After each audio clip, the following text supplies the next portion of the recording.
Hi, I'd like to suggest to you a way of making smaller painting panels in a quick and easy way. This could be because you've run out of the store-bought kind, or just because you've decided to save some money. And for purposes of this demonstration, I'm going to use only materials that could be bought at a home center and only tools that are powerless, that is, hand tools.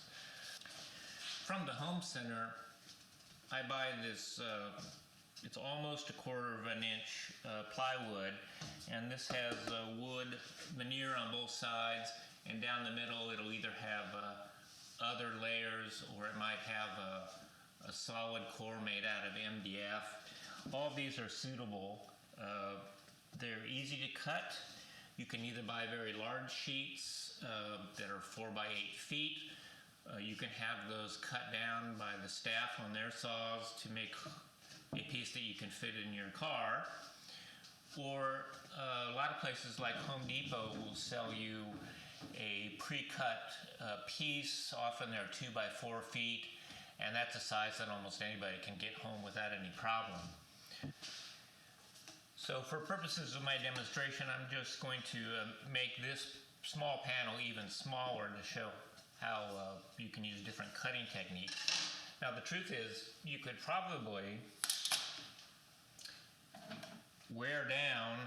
cut this down by repeated cuts with a utility knife. I've done that in a pinch. It's doable, but it's not what I would recommend. What I would recommend instead is picking up one of these Japanese saws.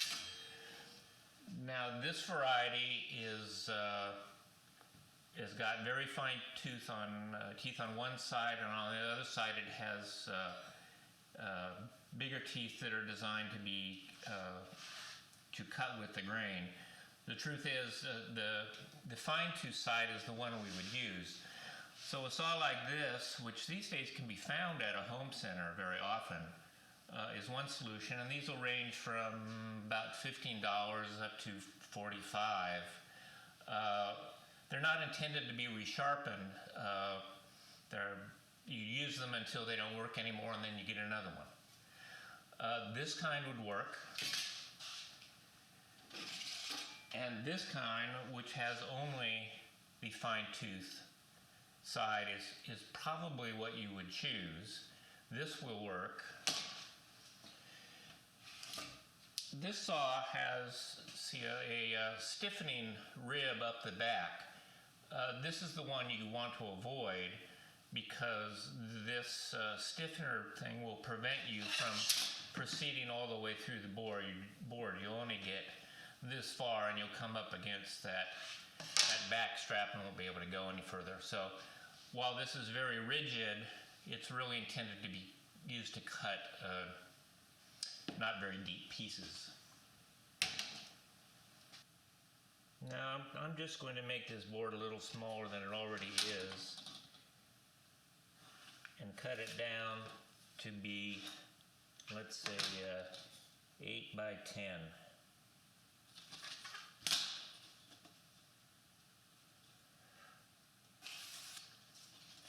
Obviously all the same principles would apply if you were cutting pieces out of a larger sheet. But just by way of illustrating how really very easy it is to saw this. Now I'll be using this Japanese saw. One could do this with a traditional English push saw. This cuts in this direction. This saw cuts in this direction. And the reason it can be so thin is the act of pulling makes it straight. So it doesn't need to be very thick. And it's going to go through this material very quickly and very easily. Now the idea here is going to be to saw just outside of my desired dimension. That is, no further in than this line. The nice thing about these saws is, if you can make a good start and have it lined up well and parallel to that line as you start. Once you get going, it'll be easier and easier just to follow that same direction. So let me try to do this freehand. I'm just keeping a firm downward pressure with this hand. I make my cut fairly close to the edge of the table, though not in such a way that the saw is going to hit the table, of course. So let me see if I can do this.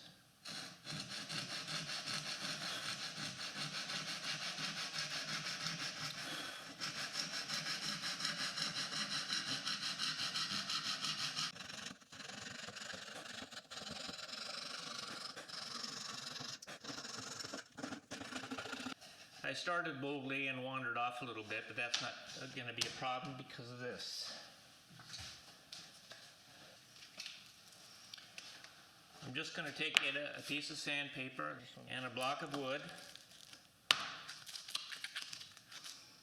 and I'm going to run it alongside where I sawed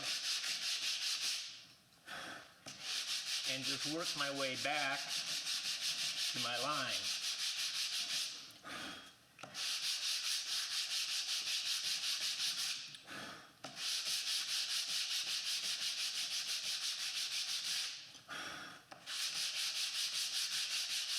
I'm avoiding that part where I was cutting pretty close to the line in the first place, and I'm just working this part where I got away from it.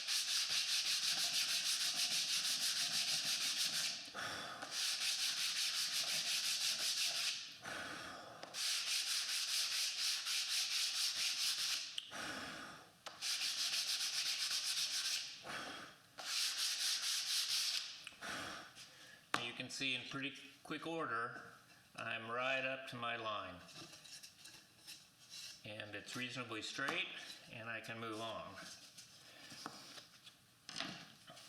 So here's another idea. If you don't feel confident being able to exert enough pressure downward, you can use a couple of simple clamps.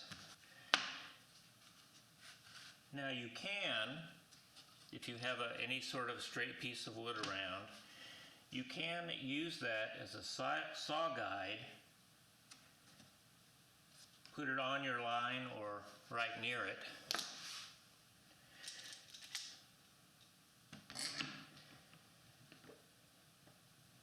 and use clamps to hold it in place.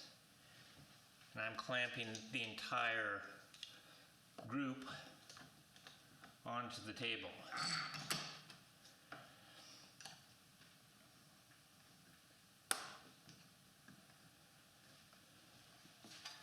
And this edge will give me a place to register my saw blade against.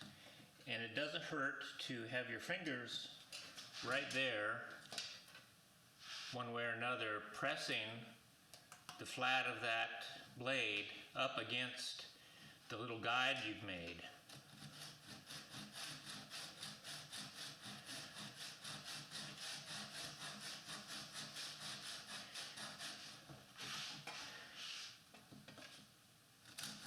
And you may find that you want to do this just to get started, or you may want to leave it in place for the whole cut.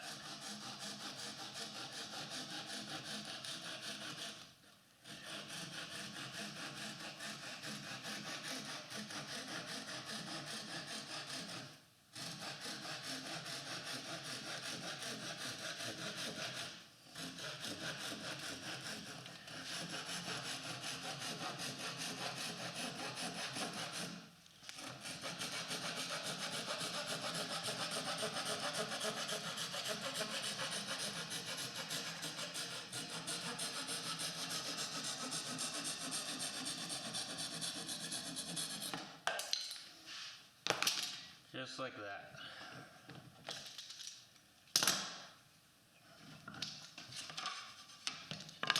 And you can see that I've been quite successful at staying right up against my line. And it's just a matter of cleaning that up right to the mark with my sandpaper block.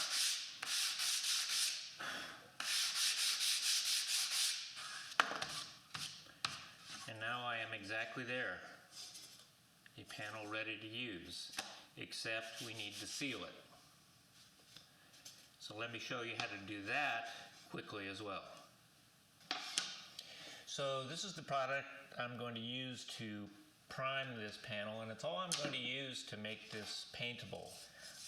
I've tried this many times. I actually like the surface it makes. It's shellac based, which means it's going to be good at sealing the wood from the rest of the paint. And in fact, here in the fine print, it actually suggests using it for picture frames, which I think is a good sign. Now, you'll probably get a sense that one side of your plywood is nicer than the other.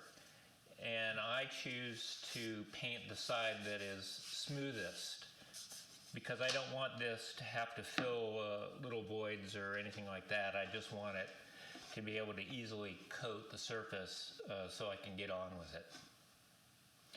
So let me cover this table and we'll try it out.